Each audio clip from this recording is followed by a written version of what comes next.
ভাতাটাই একমাত্র সংস্থান নয়, তার সঙ্গে আরো কিছু লাগবে। আমার মনে হয় রূপা গাঙ্গুলি অনেকটাই পিছিয়ে। এখানে না এরম সাইজের মশা, যেখানে যাবে সেখানে। আর রাস্তায় ভীষণ জল জমে। উৎসাহ অপপ্রচার যারা করে তারা অনেক কিছু করতে পারে, কিন্তু আসল কথাটাও মানুষের বোঝা বা জানা উচিত।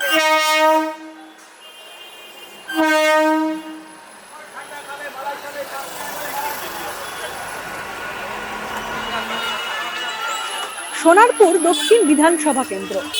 এই কেন্দ্রকে হাই ভোল্টেজ কেন্দ্র বললেও খুব একটা ভুল বলা হবে না। নিজের পক্ষে এই কেন্দ্রকে তারকা কেন্দ্র তো বলাই যায়। একদিকে তৃণমূলের প্রার্থী অরুন্ধতী মৈত্র, যাকে সবাই লাভলি মৈত্র নামে পরিচিত। অন্যদিকে রয়েছেন বিজেপি প্রার্থী রূপা গাঙ্গুলি। দুই অভিনেত্রীর হাড্ডাহাড্ডি লড়াই। তবে এই সোনারপুর দক্ষিণ বিধানসভা কেন্দ্রের আরো একটি বিশেষত্ব রয়েছে। যে 6টি দল এখানে প্রার্থী দিয়েছেন তারা প্রত্যেকেই মহিলা প্রার্থী।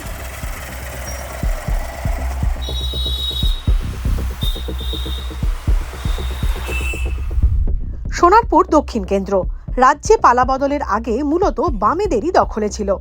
2011 সাল থেকে টানা তৃণমূল কংগ্রেস জিতেছে এই আসনে। 2021 সালে তৃণমূল প্রার্থী লাভলি মৈত্র জিতেছিলেন 26,000 ভোটের ব্যবধানে। লাভলির বিরুদ্ধে বিজেপির প্রার্থী ছিলেন অভিনেত্রী অঞ্জনা বসু। বিজেপি প্রায় 35% ভোট পেয়েছিল সোনারপুর দক্ষিণে। এবার ফের বিজেপির বাজি অভিনেত্রী রূপা গঙ্গোপাধ্যায়।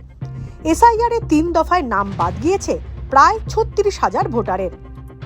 2021-এর নির্বাচনে জিতলেও এবারে তার টিকিট পাওয়া নিয়ে সংশয় ছিল দলের অন্দরেই।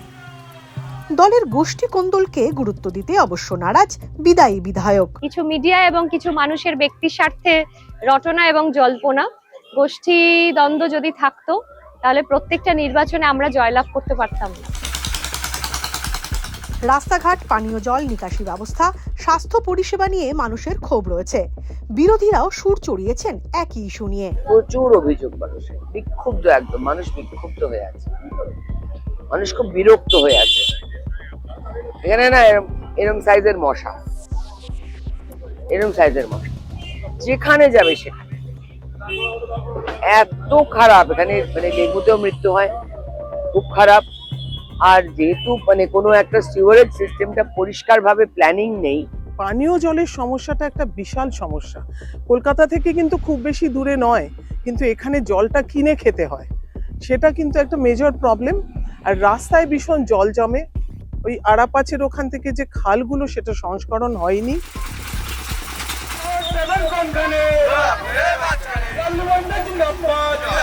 পানীয় জলের সমস্যাটা সমাধান করার জন্য আমাদের নেত্রী, আমাদের মানবিক মুখ্যমন্ত্রী, তিনি অমৃত প্রকল্প এনেছেন, যেখানে বাড়িতে বাড়িতে পানীয় জল পৌঁছে দেওয়া হবে। সেই অমৃতের কাজ শুরু হয়েছিল, পাইপ বসানোর কাজের জন্য রাস্তা কাটা হয়েছিল, সেজন্য সাময়িক রাস্তাঘাটের সমস্যা ছিল। উৎসাহ অপপ্রচার যারা করে তারা অনেক কিছু করতে পারে, কিন্তু আসল কথাটাও মানুষের বোঝা বা জানা উচিত। যে জলের কাজের জন্য রাস্তাঘাটের সমস্যা হয়েছিল সেইগুলো সব রেস্টোরেশন শুরু হয়ে গেছে। নতুন পথশ্রী প্রকল্পের মাধ্যমে নতুন কোটি কোটি টাকার রাস্তা এসছে এক একটা ওয়ার্ডে। তো সেইগুলো কমপ্লিট হয়ে গেলে আশা রাখি রাজপুর সোনারপুর এলাকায় কোনো জায়গায় রাস্তাঘাট নিয়ে কোনো সমস্যা থাকবে না, পানীয় জল নিয়ে কোনো সমস্যা থাকবে না। সংসদীয় রাজনীতিতে কামব্যাক রূপার। একসময় রাজ্যসভার সাংসদ, মাঝে কেটে গিয়েছে 10 বছর। সোনারপুর দক্ষিণ কি তবে রূপার কাছে অ্যাসিড টেস্ট? রাজনীতিতে তো মানুষকে একটা লার্নিং প্রসেসের মধ্যে যেতে হয়, যেটা পশ্চিমবঙ্গের বেশিরভাগ ক্ষেত্রে সেটা হয় না। পশ্চিমবঙ্গে হচ্ছে মানে লড়কে লেঙ্গে, মারকে লেঙ্গে, ধরকে লেঙ্গে, এটাই চলে সারা জীবন, বহু বছর ধরে এসবই চলছে। তো এটা রাজনীতির মানে লড়াইটা একটা পার্ট, কিন্তু সলিউশনটা একটা সবচেয়ে বড় ইম্পর্টেন্ট পার্ট। যদি সলিউশন না হয় তাহলে তো শুধু আন্দোলন করে হবে না। তো আমরা সলিউশন করতে শিখেছি পার্লামেন্টে, এবার এখানে সেই সলিউশনটা প্রয়োগ করতে হবে। তারকা কেন্দ্রে তৃণমূল প্রার্থী কিভাবে দেখছেন অভিনয় জগতের সিনিয়র বিজেপি প্রার্থীকে? লড়াই হয় উন্নয়নের নিরিখে, এবং আমাদের সাথে উন্নয়ন আছে। আমরা 5 বছর মানুষের সাথে থেকে কাজ করেছি, মানুষের পাশে থেকে কাজ করেছি। আমাদের নেত্রী সবসময় মানুষের জন্য উন্নয়ন করেছে, সেগুলো আমরা মানুষের কাছে পৌঁছে দিয়েছি, সরকারি পরিষেবা পৌঁছে দিয়েছি। সেই জায়গা থেকে আমার মনে হয় রূপা গাঙ্গুলি অনেকটাই পিছিয়ে, কারণ ওনার দল, যে দল থেকে উনি প্রার্থী হয়েছেন, সেই দল কেন্দ্রে আছে, কিন্তু কেন্দ্রীয় সরকার বারবার বাংলার প্রতি বঞ্চনা করেছে। আমরা কর্মসংস্থানের উপরে জোর দেব, আমরা ভাতা দেব না, আমরা যে টাকাটায় ভাতা দেব সেই টাকাটায় ভাতা দিয়ে আমরা ইউথ জেনারেশনটাকে কিন্তু আইডল করে দিচ্ছি, অলস করে দিচ্ছি।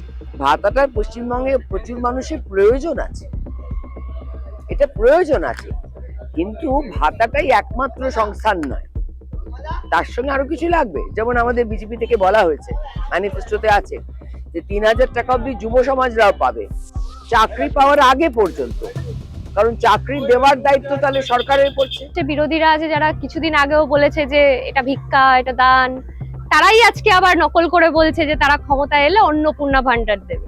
তাদের কাছে আমার প্রশ্ন যে বিজেপি শাসিত এতগুলো রাজ্য আছে, একটা রাজ্য দেখাক যেখানে মহিলাদের জন্য কিছু অন্তত করে দেখিয়েছে কেন্দ্রীয় সরকার।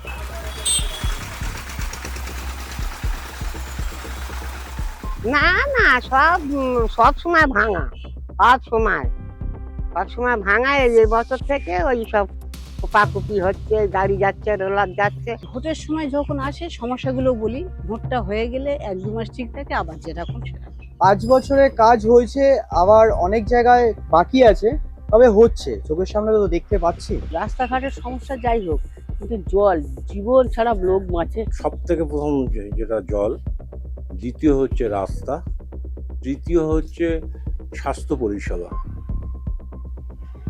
আর চতুর্থ হচ্ছে শান্তি শৃঙ্খলা। গরিবদের যারা ঘর পায়নি তাদের দেওয়া উচিত, ঠিক আছে? আমার একা বলেন, অনেক মানুষ পায়নি। হয়তো এখনো সবার বাড়িতে জলটা কমপ্লিটলি পৌঁছাতে পারিনি, কিন্তু বাড়ি বাড়ি লাইনগুলো, পরিষেবাগুলো পাঠানো হয়েছে। এই কেন্দ্রের মোট ভোটারের মধ্যে প্রায় 50% ভোটার মহিলা।